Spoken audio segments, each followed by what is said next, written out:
दर्द और आवारगी दोनों खत्म हो गई है। टिया की बात सुन अर्पिता ने एक और चांटा टिया के जड़ दिया और तेज आवाज में बोली, पत्नी है हम इनकी, और वो इनकी गोद में जो बच्चा देख रही हो वो हमारा है। Got it? बदतमीज और बेहया लड़की। हमारी पहचान जानना चाहती हो तो सुनो, अर्पिता प्रशांत मिश्रा, इनकी वेडेड वाइफ। यकीन नहीं है तो पूछ लीजिए इनसे। फिर भी यकीन नहीं है तो हमें आपको या किसी और को सफाई देने की जरूरत भी नहीं है। हमारी शादी करीब 4.5 वर्ष पहले हो चुकी है, 2 साल पहले नहीं। उसकी बात सुन शान आगे बढ़े और उन्होंने अर्पिता का हाथ थाम लिया और बोले, अप्पू बोल लिया ना, तो अब घर चलो, हमें घर चलना है। माँ, ताई जी, छोटे, किरण, हमारा पूरा परिवार तुम्हारे लौटने का इंतजार कर रहा है। और अर्पिता की बात सुन टिया सहित वहां मौजूद सभी के मुंह खुले रह जाते हैं। टिया शॉक्ड हो जाती है। ये सच तो उसने सोचा भी नहीं है। वो बोली, मतलब अजय यहाँ आने से पहले ही शादीशुदा थे? इसका मतलब मेरी जिद, मेरा जुनून शुरू से ही किसी और के हस्बैंड के लिए था। शान ने अभिनव की ओर देखा और बोले, आप हमेशा से सही कहते थे मिस्टर अभिनव। मेरी जिंदगी खो चुकी थी, मैं दर्द में था, इसीलिए आवारा था। उनकी आवाज में नरमी और खनक दोनों आ चुके हैं। बात कहते कहते शान थोड़ा रुके। उन्होंने अर्पिता की ओर देखा जो शान के दर्द को महसूस कर भावुक हो चुकी थी। उन्होंने ना में गर्दन हिलाई तो अर्पिता ने अपने आंसू पोंछ लिए। शान ने वापस से अभिनव की ओर देखा और आगे बोले, लेकिन अब दर्द और आवारगी दोनों खत्म हो गई है। मैं आपसे माफी चाहता हूँ। मैंने आपसे सच छिपाया, मेरी पहचान छिपाई। मेरा नाम प्रशांत मिश्रा, इनके लिए शान। वो अर्पिता की ओर इशारा करके बोले, लखनऊ से हूँ, इनकी तलाश में आवारा की तरह भटक रहा था। किस्मत ने आपसे मिला दिया। मैंने अतीत को अतीत रहने दिया। बस यही मेरी कहानी है। मेरी पत्नी, मेरा प्रेम, ये है अर्पिता, चित्रा नहीं। अब मैं यहाँ से वापस अपने शहर, अपने घर जा रहा हूँ। प्लीज मुझे माफ कर दीजिएगा। कहते हुए शान ने अर्पिता का हाथ थामा और उसे दरवाजे से लेकर बाहर चले आए। वहीं टिया खुद में ही बड़बड़ाने लगती है। मिस्टर अभिनव पार्टी खत्म होने की घोषणा कर सभी को जाने के लिए कहते हैं और वो टिया को लेकर वहां से घर के लिए निकल जाते हैं। शान ने अर्पिता का हाथ कसकर थामा हुआ है और वो उसे लेकर पैदल ही अपने छोटे से घर की ओर चले जा रहे हैं। वहीं अर्पिता अब खामोश हो चुकी है। उसके मन में कई ख्याल उठ रहे हैं। चलते हुए वो रुक जाती है और उसे खड़ा देख शान बोले, मुझे यहाँ कोई तमाशा नहीं चाहिए अप्पू।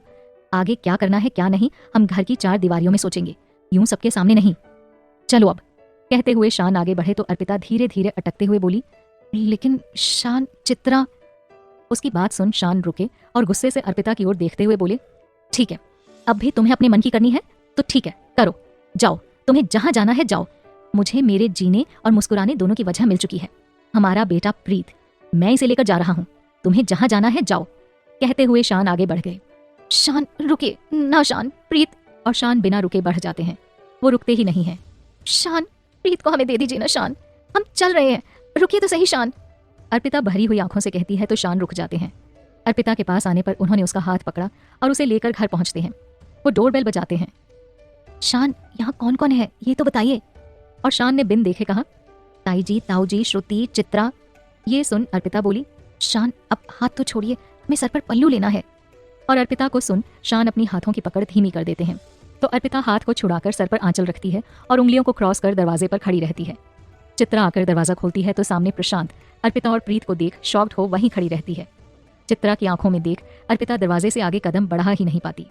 शान आगे बढ़ जाते हैं तो उनके थोड़ा आगे चल उन्हें रुकना पड़ता है। वो पीछे मुड़कर देखते हैं तो अर्पिता की भरी हुई आंखें और चेहरे पर मजबूरी देख अपने हाथ में उलझा उसके दुपट्टे का सीरा हटा वो बिन कुछ कहे अंदर कमरे में चले जाते हैं। अर्पिता को दरवाजे पर देख चित्रा उसका हाथ पकड़ अंदर खींच लेती है और दरवाजा बंद कर देती है। आंटी जी, अंकल जी, श्रुति, आप लोग कहाँ हैं? यहाँ हॉल में आइए, देखिए प्रशांत जी किसे लेकर आए हैं। आंटी जी, चित्रा ने भरी हुई आंखों से कहा, जिसे देख श्रुति बोली, हम यहाँ अपनी मर्जी से नहीं आए हैं चित्रा, शान हमें मजबूर कर यहाँ लाए हैं। हमें प्रीत लौटा दीजिए, हम आप दोनों के बीच से चले जाएंगे। कहते हुए अर्पिता भावुक हो जोर जोर से रोने लगती है। उसके ये शब्द और सिसकियां अंदर कमरे में प्रीत को बिस्तर पर लिटा रहे शान सुनते हैं। प्रीत को अंदर कमरे में लिटा मेडिकल किट में बैंडेज निकाल शान बाहर आते हैं। वो अर्पिता के पास आकर उसकी चोट पर बैंडेज लगा देते हैं और एक टक अर्पिता को देखने लगते हैं। शान, ये। अर्पिता बस इतना ही कह पाई। वो निशब्द शान की ओर देखने लगती है। वहीं छत पर मौजूद शोभा, श्रुति और नपेंद्र जी चित्रा की आवाज सुन नीचे आते हैं। सबको देख अर्पिता अपने आंसुओं को पोंछती है। शोभा जी और नपेंद्र जी के पास जाकर उनके चरण स्पर्श करती है। अर्पिता, तुम? अर्पिता? वो क्या कहें समझ ही नहीं पाती। वो हाथ उठा उसके गालों पर हल्का सा चांटा लगाती हैं और बोली, तुम क्या हो? इतनी पगली क्यों हो? और ये बताओ, कहाँ थी अर्पिता? कहते हुए वो रुक जाती हैं। वो शान की ओर देख बस इतना ही कह पाई, तुम और तुम्हारा विश्वास जीत गया प्रशांत। तुमने अर्पिता को लाकर खड़ा कर ही दिया। हम सब मान चुके थे कि अर्पिता अब अर्पिता नहीं है, लेकिन तुमने कभी नहीं माना। प्रशांत आकर शोभा के गले लग गए और बोले, ताई जी, आपकी बहू आपके पास आ गई ना, अब मान गए आप, मुझे खुशी हुई। लेकिन इससे पूछो कि ये हमारे साथ लखनऊ वापस चल रही है या नहीं। अर्पिता ने सवालिया नजरों से शान की ओर देखा तो शान मुंह फेर वहां से अंदर चले जाते हैं और दरवाजा बंद कर लेते हैं।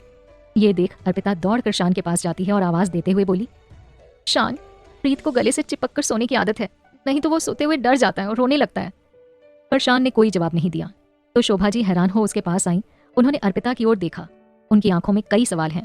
ये देख अर्पिता चुप हो गई और अटकते हुए धीरे से बोली, ताई जी, प्रीत हमारे और शान का अंश, हमारा बेटा है जो अंदर इनके पास है।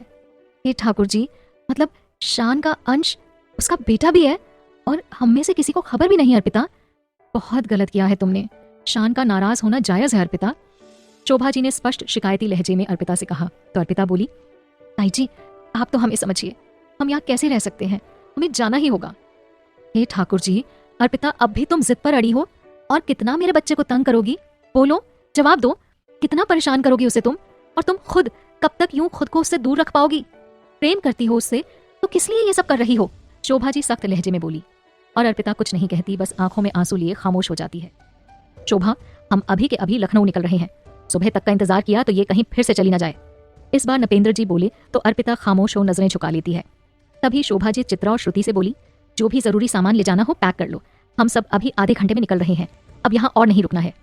श्रुति चित्रा के साथ चली जाती है तो शोभा प्रशांत के पास आकर आवाज देते हुए बोली, प्रशांत, अपना जरूरी सामान पैक कर लो, हम सब अभी के अभी निकल रहे हैं। ये लड़की जिद नहीं छोड़ रही है, इससे तो घर में ही बात करेंगे, ठीक है? शोभा जी वहां से चित्रा के पास जाकर सामान पैक करने में मदद करने लगती हैं।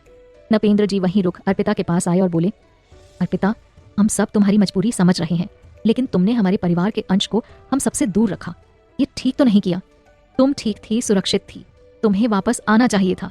इतनी मुश्किलें अकेले सही होंगी तुमने, और अब भी हम सबको इस खुशी से वंचित करना चाहती हो? क्या ये तुम ठीक कर रही हो? और उनकी बात सुन अर्पिता धीरे से बोली, बड़े पापा जी, हमें पता चला है कि चित्रा और इनकी शादी हो चुकी है, फिर हम यहाँ कैसे रुक सकते हैं? हमें हमारी गलती की इतनी बड़ी सजा मिल चुकी है, उसे हमें काटनी ही होगी बड़े पापा। नपेंद्र जी आगे कुछ कहते तब तक शान प्रीत को लेकर बाहर आ जाते हैं। प्रीत जाग चुका है। वो सामने अर्पिता को देख उसके पास आने को मचलता है, जिसे देख शान अपने कदम पीछे खींच लेते हैं। शान, प्रीत को हमें दीजिए ना प्लीज, अर्पिता ने मिन्नतें करते हुए कहा, जिसे देख शान ने उसकी ओर देखा।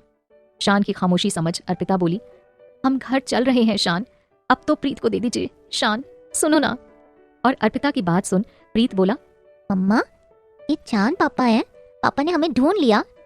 हाँ प्रीत, आपके पापा ने ढूंढ लिया, अर्पिता ने उसे बताया। जिसे सुन प्रीत शान के गले से चिपकते हुए बोला, मेरे चांद पापा अब मिल गए, अब पापा मेरे लिए चॉकलेट और ढेर सारी टॉफी भी लाएंगे। प्रीत की मीठी सी तोतली सी जबान में अपने लिए पहली बार पापा शब्द सुन शान भावुक हो जाते हैं। वो प्रीत को गले से लगाकर सजल आंखों से अर्पिता की ओर देखते हैं। उनकी आंखों में एक चमक और खुशी के साथ चेहरे पर मिन्नतों के भाव देख शान के बिन कहे उनकी भावनाओं को समझ अर्पिता बोली, हम घर चलेंगे शान, वहां आप जो भी चाहें अब वही होगा। अर्पिता की बात सुन शान कुछ नहीं बोले और प्रीत से बोले, आपकी मम्मा बुला रही हैं प्रीत, उनके पास जाइए। कहते हुए शान ने प्रीत को गोद से नीचे उतार दिया तो प्रीत नीचे झुक दोनों हाथों से शान के पैर छू लेता है और अर्पिता के पास जाकर उसका आंचल पकड़कर बोला, मम्मा, क्या आपने कहा था? ने वैसा ही किया। अर्पिता ने जल्दी से अपने आंसू पोंछे और नीचे बैठ प्रीत से बोली, प्रीत, वो जो मुस्कुराती हुई थोड़े से गुस्से में खड़ी हुई है, जो आपको देख रही है ना, वो आपकी बड़ी दादी और उनके पास बड़े दादू हैं। उनके पैर छूकर आइए और चित्रा आंटी और श्रुति बुआ, उनको प्रणाम करके आइए और फिर हम आपके पापा के साथ हमारे घर चलेंगे। उसकी बात सुन प्रीत ने बड़ी बड़ी आंखें कर कहा, हमारे कल मम्मा, वो छोटे से घर में? अर्पिता बोली, नहीं, हमारा एक बड़ा सा और बहुत सुंदर सा घर है, बिल्कुल आपकी निश्चल मुस्कान जैसा, तो हम सब वहीं चलेंगे। ओके मम्मा। प्रीत ने कहा तो वो सबसे पहले शोभा के पास गया। उसे देख शोभा जी बोली, तो वही बच्चा है जो कल वादियों में हमारे पास आया था, जिसे देख मेरे मन में सहर्षी खुशी भर आई थी। हे ठाकुर जी, इतना प्यारा और मनमोहक बच्चा। प्रीत ने चरण स्पर्श किए तो शोभा जी उसे उठाकर गोद में ले उसके हाथों और माथे को चूमती हैं। शान वापस कमरे में जाते हैं तो अर्पिता उनके पीछे चली आती है और दरवाजे पर पहुंच रुक जाती है। शान पीछे मुड़ अर्पिता को खड़े देखते हैं तो उसकी ओर आगे बढ़ते हैं और उसका हाथ पकड़ कमरे के अंदर ले जाकर खड़ा कर देते हैं। शान ने कबर्ड से कपड़े निकाले और उन्हें ट्रॉली बैग में ऐसे ही भरने लगते हैं। ये देख अर्पिता आगे बढ़ती है और उन्हें संभाल कर रखने लगती है।